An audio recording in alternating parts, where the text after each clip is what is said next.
नमस्कार दोस्तों, एक बार फिर से आपका स्वागत है। और आज आपके सामने हम जो लेके आए हैं उसका नाम है उसका नाम क्या है?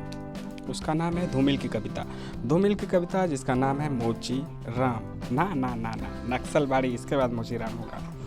तो हम नक्सलबाड़ी पढ़ के सुनाते हैं, देखते हैं, समझते हैं कि क्या है। हिंदी में ही है, बस थोड़ा सा कविता का रूप ले लिया है, तो खुद आप उसे समझते हुए चलिए। अब छोटा बच्चा है क्या कि उसके अर्थ को हम समझाते हुए चले? नहीं।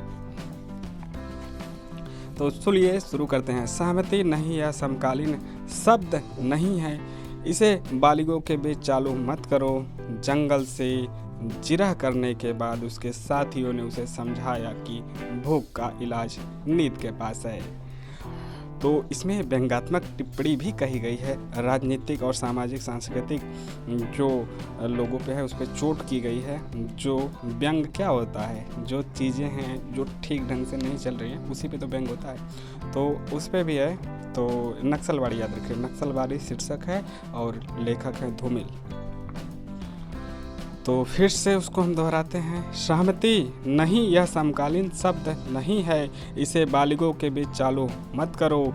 जंगल से जिरह करने के बाद उसके साथियों ने उसे समझाया कि भूख का इलाज नींद के पास है।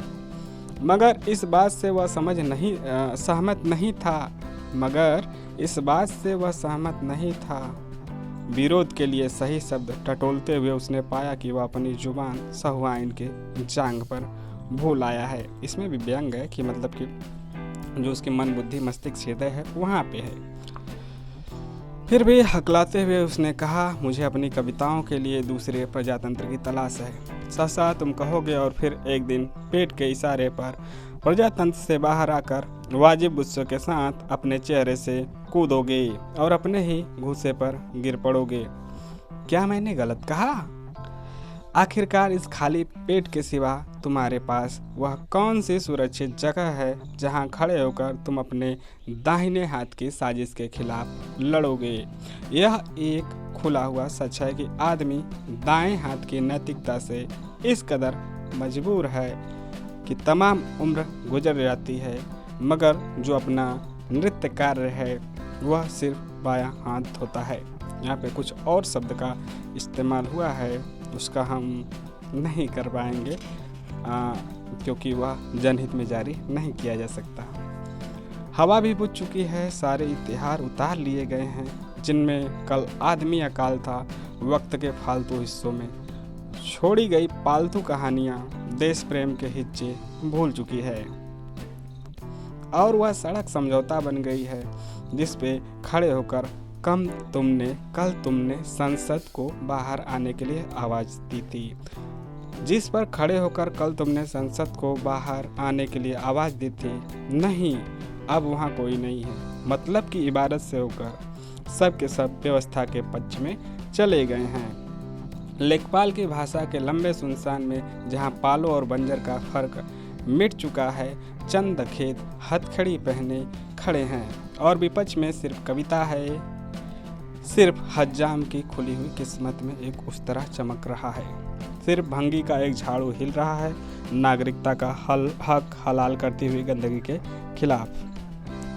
और तुम हो विपक्ष में बेकारी और नींद से परेशान। और एक जंगल है, मतदान के बाद खून में अंधेरा पछीटता हुआ जंगल मुखबिर है। उसकी आंखों में चमकता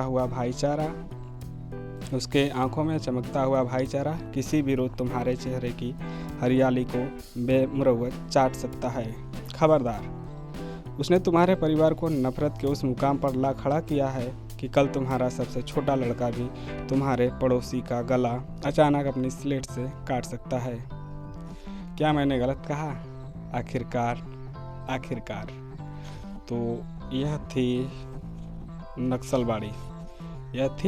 नक्सलबाड़ी कविता। इसके बाद आते हैं मोची राम का नंबर आएगा ज़रूर, लेकिन अगले भाग में। तो आपको कैसा लगा कमेंट करके बताइए। अच्छा लगे तो लाइक शेयर सब्सक्राइब कीजिएगा। मिलते हैं नए वीडियो में। जय हिंद।